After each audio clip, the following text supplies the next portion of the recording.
and welcome back to my channel. Today I am back in my bedroom. I've got my candle on behind me and it is so cold today. I feel like since I uploaded my video last week with my spring outfits, the weather's just kind of mugged me off a bit and gone back to being so cold.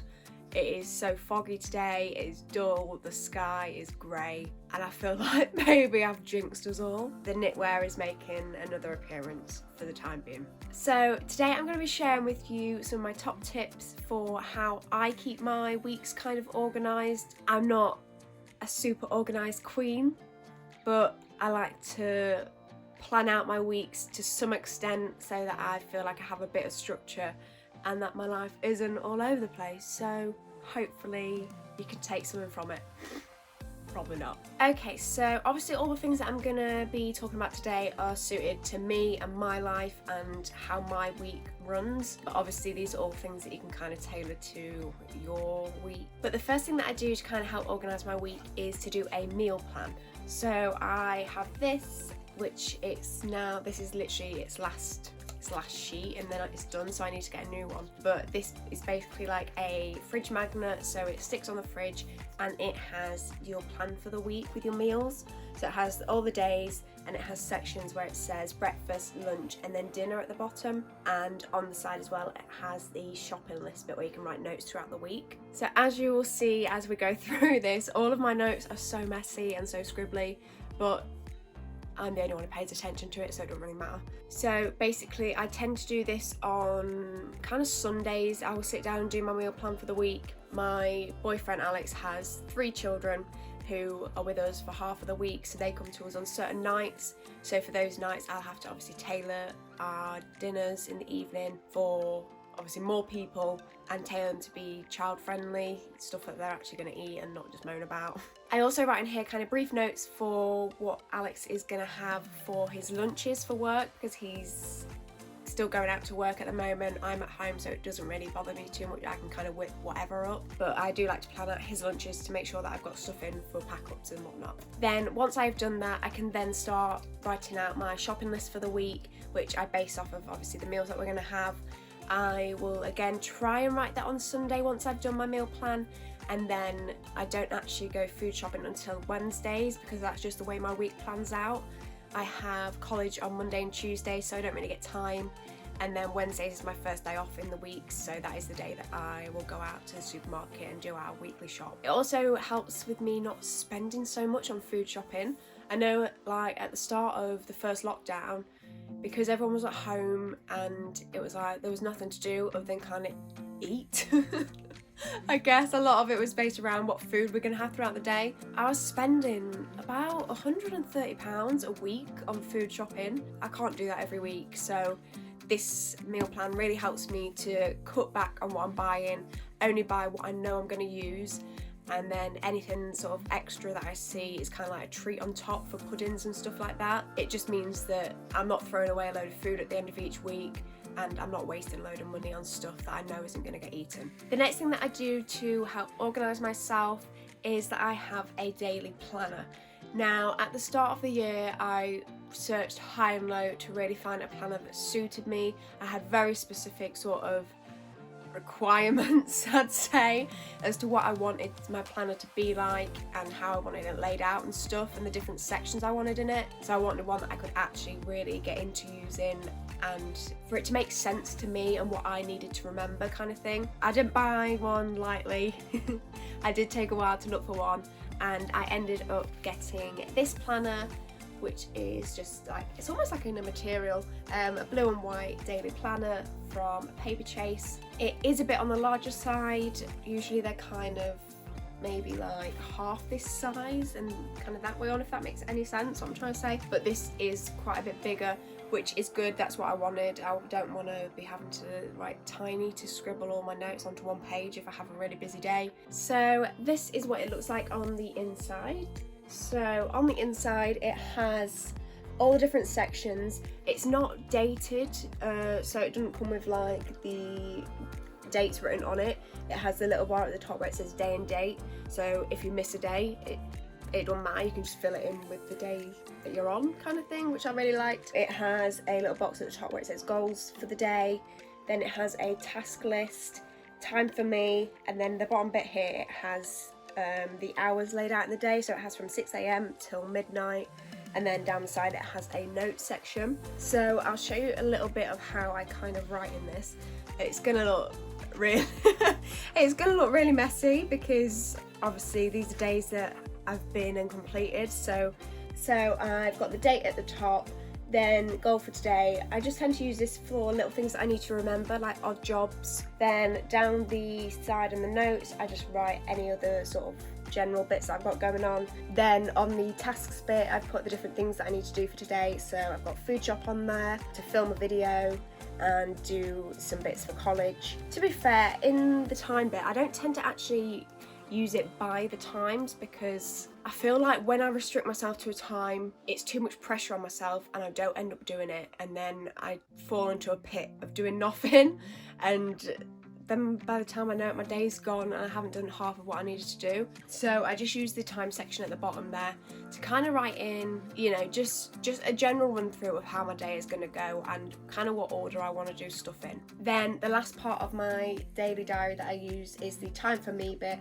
and in there I just write a little section for my mood for that day. I think it is really helpful to write down exactly how you are feeling on that day, so I can kind of look back and see if there's any patterns in when and how my mood changes. I like to track it because if I wake up in the morning and I've gotten up and I've gotten dressed and everything else and I'm ready to start my day, but I feel really tired and I feel like I can't be bothered and I just really don't want to do it, then I'll write that down, and it's kind of a bit of confirmation for me that, okay, that's how I'm feeling today. I'm probably not going to get everything on my to-do list done. Sometimes we just need that day to be like, okay, I need to take a break today and I need to just let myself do whatever I want to do.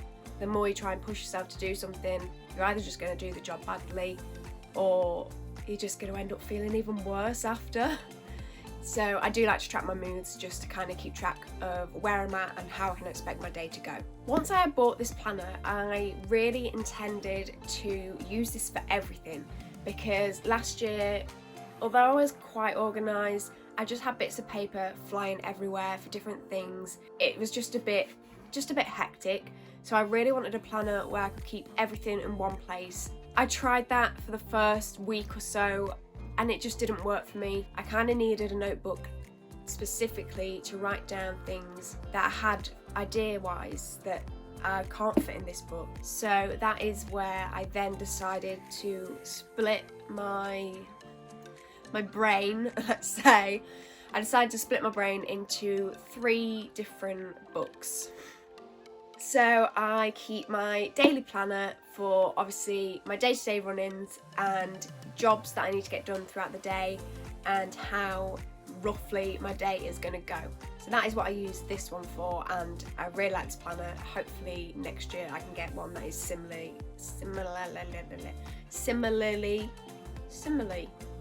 what is that word? What? Simile? Get a book that is laid out like this one. Let's go with that.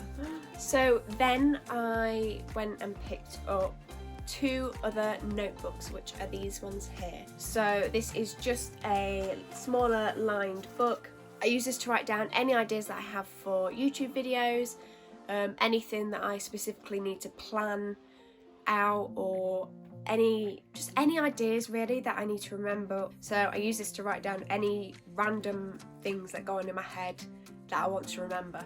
I've tried to get into the habit of doing a brain dump at the end of every week, which is basically where I just write down anything that is going on in my brain that I think I need to remember to do that, or I haven't done that yet, or oh, I've got this appointment at that time that I need to write down, or I need to remember that I've got to pick so and so up from here, or just anything like that. Any random things that I need to know for the next week, I will write down there, and then it's all out of my brain. I've got a clear head for the new week starting, and everything that I need to know is written down, so I'm going to remember it. Sometimes there are just things that don't fit into a category, and it's good to have somewhere to store all of that, which that is exactly what this book is for. Then my third and final planner that I use is this one, which is just a little study planner. This one I use for my college work, so in the front it has sort of all my logins and my passwords for stuff, and then I just go through it and kind of write anything that I need to get completed for college on a certain day or whatever else. So on the inside it looks like this. So again, it's a bit like my daily planner, it has the different sections laid out. So it's just a good place for me to keep my college work separate and to have a clearer idea of what I really need to get done for that week. So obviously maybe my 3 planners might seem a bit excessive to some people, and it's a bit like, God, you need 3 planners to organise just a basic week. It's not, but it just helps my brain be a bit more organised and a bit clearer rather than having everything crammed into one place. I'm here doing a video on my organising tips, and I'm about to tell you not to follow them. But it's so easy to fall into a habit of copying someone else's organising style, I guess. I've done it loads in the past where I've watched videos like this and been like, oh, I'll try that. That's a good idea. I'll try that. And I try it and it's just like, that does not work. It doesn't work for me. It doesn't work for how my brain thinks. It doesn't keep me organised. It's more hassle than it's actually worth. And I think that's the same with a lot of things. So unless you're tailoring it to suit you, then it's just not going to work for you. And so 3 planners to someone might be like crazy a lot, but to me it works because I know where everything is. I know what I need to do and where I need to go for different things. So definitely the biggest tip with organising is to make sure it suits you and your lifestyle. We're all different and we all have different schedules and we all have different priorities. It is good that our organising styles reflect that and work specifically for us. God, I am babbling today. I am babbling so much, aren't I? It's fine. It's fine. So my biggest tip with buying a planner in particular is really think before you buy. So before you even go and look for a planner, think about what you want it to be. So do you want it to be a weekly planner? Do you want it to be a daily planner? Do you want it to have the time slots in it like my one does? Do you want it to have all these different sections for different things? Or do you want it to be more of like a diary style where it's just a plain notebook that you can write in? So it's really important to have a brief idea of what's going to suit you and what things you need to remember the most for it to work. I'm going to kind of round it off now because I feel like I've been talking forever. But one of my last tips that I'll give is about setting goals. So the goals that you set for each day, keep them small. I used to be so big on trying to get so much done in one day. It just made me do the opposite, and I would just sit and be like, gotta start that. Yeah, I'll do it in a minute.